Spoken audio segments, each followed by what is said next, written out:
2024. A man spent $47,000 on a woman who doesn't even know his real name. He calls her his girlfriend. She calls him subscriber number 247. 15 million men are currently paying for women to pretend to love them. By the end of this video, you'll understand why they'll never stop. This is an autopsy of modern romance. Hello, I am Winston. This is Tombs. Today we're examining something uncomfortable. A marketplace where loneliness isn't cured, it's monetized. Where human connection isn't built, it's rented. Where love isn't earned, it's purchased with a credit card and a lie. They call it the girlfriend experience, but there is no girlfriend, and the experience is as real as I am cheerful. Let's begin the dissection. Wagwan people, step inside the madness. Winston bout for mash up your all day with cold truth. OnlyFans launched in 2016. Most people associate it with adult content, but something else grew in the shadows. Something more intimate than nudity, more profitable than pornography. Conversation, attention, the simulation of someone caring whether you had a good day. For between $5 and $50 per message, thousands of women offer what they call companionship. Men pay, not for photographs, not for videos, for words arranged in a way that simulate interest in their existence. OnlyFans has over 2 million creators, 355 million users, and the platform processes over $5 billion annually. This isn't a fringe phenomenon. This is an industry. Hold on now. You mean to tell me there are men out here paying real money just for a woman to ask how their day went? And it's not even a real conversation? It's a copy of one? Correct. All conversation is performance, Tombs. These transactions are simply more honest about the exchange rate. At least prostitution acknowledges what's being sold. This pretends to be something else. Lord have mercy. A whole billion-dollar industry built on fake feelings. Let me explain the mechanism. Step 1. A man discovers a woman's OnlyFans page through advertising algorithms that have diagnosed his loneliness before he has. Step 2. He subscribes for $10 to $20 per month, receiving mass-posted content and automated messages. Step 3. The hook. She responds to his comment, uses his name, makes him feel seen. This costs her nothing. It costs him everything. Step 4. Private messages, where the real money lives. $3 to $50 per message. The man sends a message. She responds, "I'm good, baby. How are you? I was just thinking about you." She wasn't. She has 200 other conversations happening simultaneously. But he doesn't know that. He believes he is special. This belief costs approximately $345 per month. One creator I researched makes $43,000 per month. 70% comes from messages. She employs 3 people to help her respond. The men believe they're talking to her. They're talking to someone named Jessica, who makes $19 an hour, pretending to be someone named Amber, who doesn't actually exist. The girlfriend is a business model, a limited liability corporation, very profitable, utterly hollow. Wait! So the girlfriend, who isn't the real girlfriend, is also not even a real person pretending to be the girlfriend? That's girlfriend inception, my friend. Pure smoke and mirrors. Employee number 3 from the call center playing romance on company time. Welcome to modern commerce, Tombs. The product is an illusion, the transaction is real, and the profit is very, very real.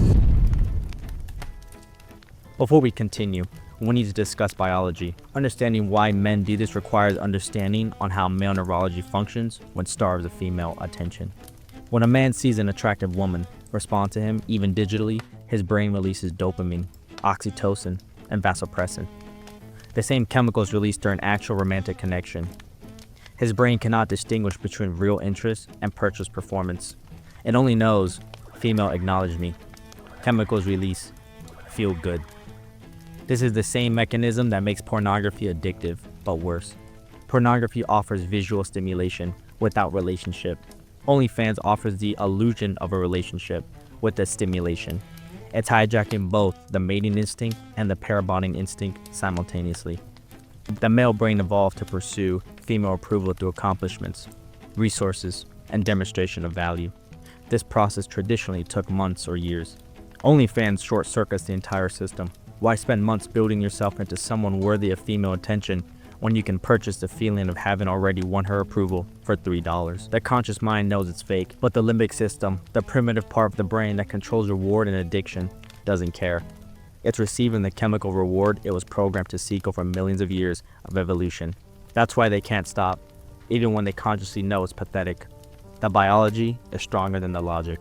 So you're telling me some men really can't tell the difference between a woman who actually likes them and a woman who only likes the credit card number? Their conscious mind knows, but evolution didn't prepare men for this level of accessible, consequence-free female attention.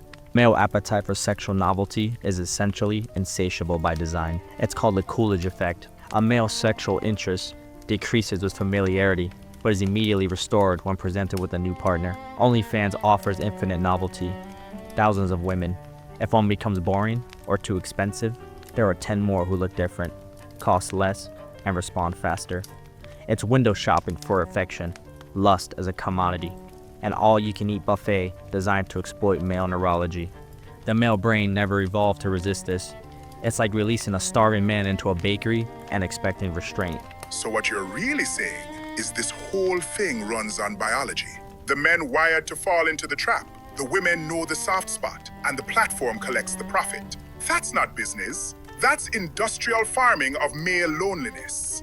Precisely. And now let's discuss the farmers. The top creators don't make their money from subscriptions. They make it from private messages and the girlfriend experience. Let me show you an example of a message thread. But the man feels better though, right? He feels less alone. That must count for something. Heroin also makes people feel better, Toombs. Briefly, the temporary relief guarantees the permanent problem. He feels better for 30 minutes, then worse because he knows what he paid for. But feeling worse drives him back for more feeling better. It's a perfect addiction loop, and it's generating $43,000 per month for one creator, employing 3 minimum wage workers using response templates. The average client spends $340 per month, $4,080 per year. That's not an expense. That's a budget line item labeled rent for feeling human. But here's the real cost. Every dollar spent here is a dollar not spent developing real connection skills. Every hour in these conversations is an hour not spent learning to be vulnerable with actual humans. Every message received is a small dose of methadone for intimacy addiction. Enough to stop the pain, not enough to cure the disease. Just enough to keep you dependent. These men are paying for training wheels they never intended to remove. Until you remember the whole thing is fake comfort keeping him stuck in the same hole.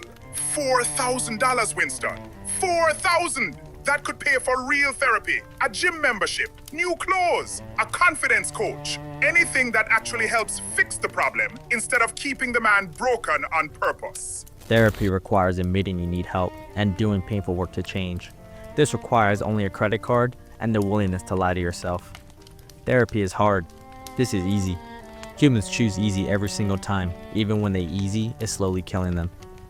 And companies have discovered there's more profit in keeping people dependent than in teaching them to ride. From a business standpoint, it's brilliant.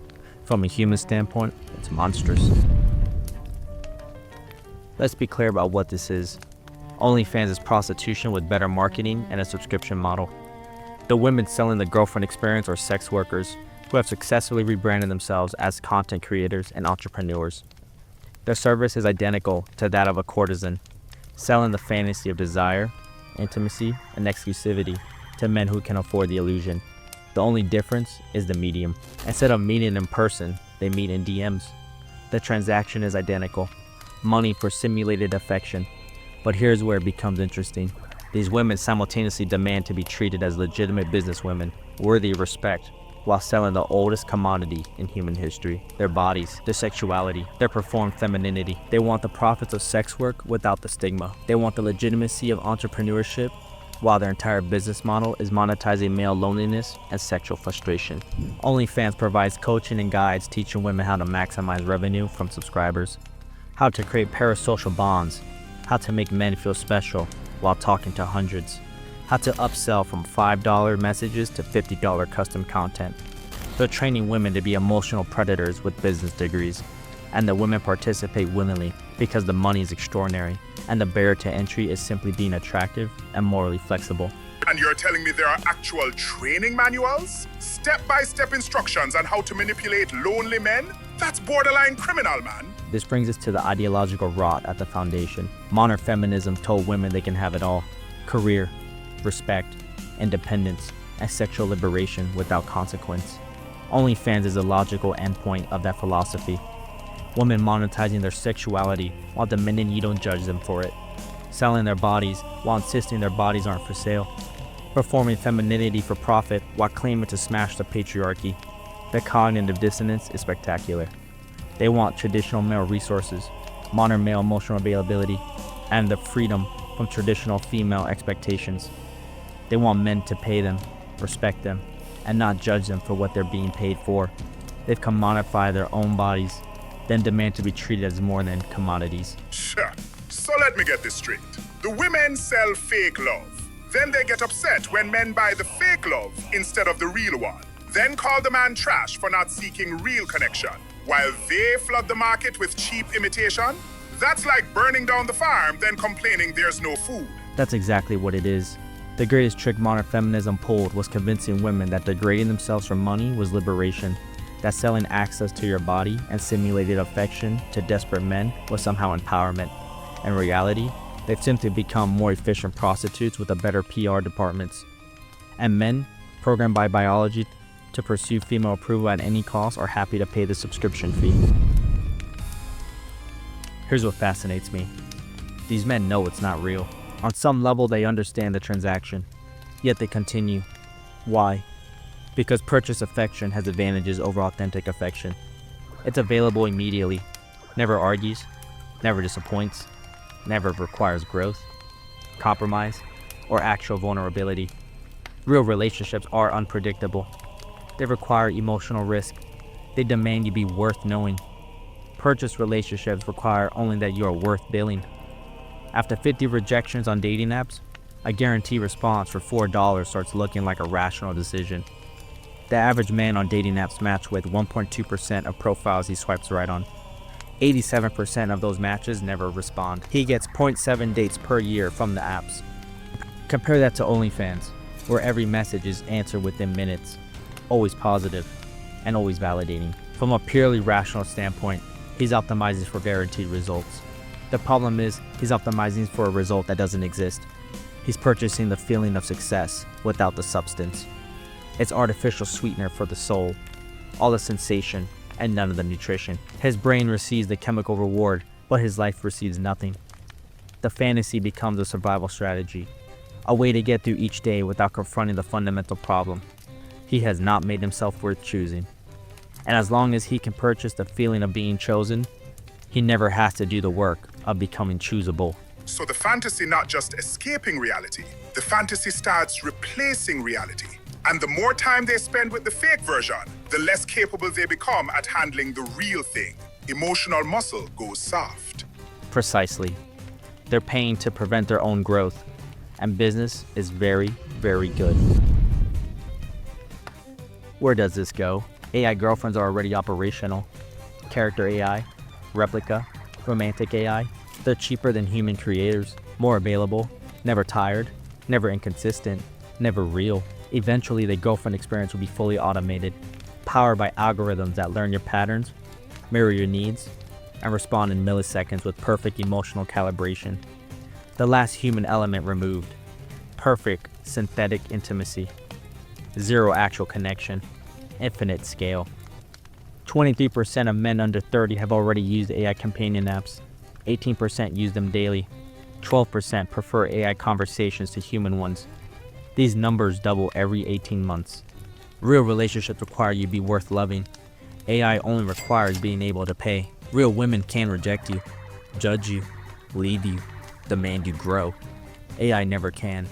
In a world where women are selling fake relationships while complaining about the men who buy them, where biology programs meant to pursue female approval at any cost, and technology provides that approval for pocket change, where emotional rejection is infinite and emotional resilience is declining. Which do you think wins? The hard truth that might make you better, or the easy lie that makes you feel better?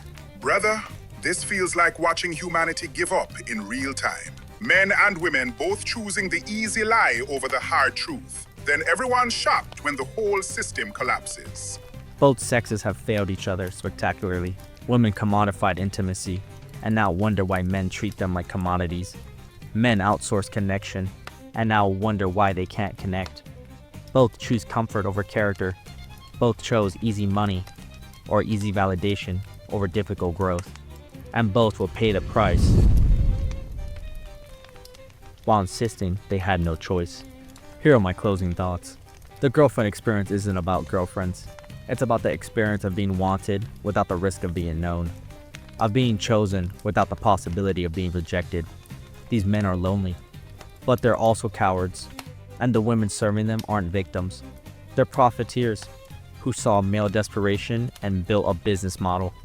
This is evolved prostitution, meaning weaponized feminism in a digital marketplace. Women selling what feminism told them to liberate. Men buying what biology programmed to pursue. Everyone loses except the platform. The men lose their money, dignity, and capacity for real connection. The women lose their dignity and whatever remained of their souls. Both groups insist they're winning. Log off. Both sides. Men need to accept that female approval cannot be purchased, only earned through becoming worth approving. Women need to accept that selling intimacy makes you a prostitute regardless of the platform, and prostitutes have never been respected, no matter how much they demanded it. But they won't, because I just described effort, discomfort, and accountability. The modern human is allergic to all three, and honestly, humanity deserves exactly what it's willing to settle for. If you're paying for someone to pretend to care about you, they don't. If you're selling the pretense of caring, you don't. And if you both are okay with that arrangement, you deserve the hollow absence of each other dressed up as connection. But these are just my observations. Jesus Christ, Winston. That's rough. It cold. It bleak. And the worst part? It probably true. The truth is often cold, Toombs. That's why people pay to avoid it. I'm your host, Winston. And me? Wishing for a little rum even though me a skull with no throat. Funny thing is, that still feel less sad than everything we just talked about. Subscribe if you want more autopsies of modern behavior. Or don't. I'm not your girlfriend. I won't pretend to care either way. Unlike them, I'm honest about the indifference.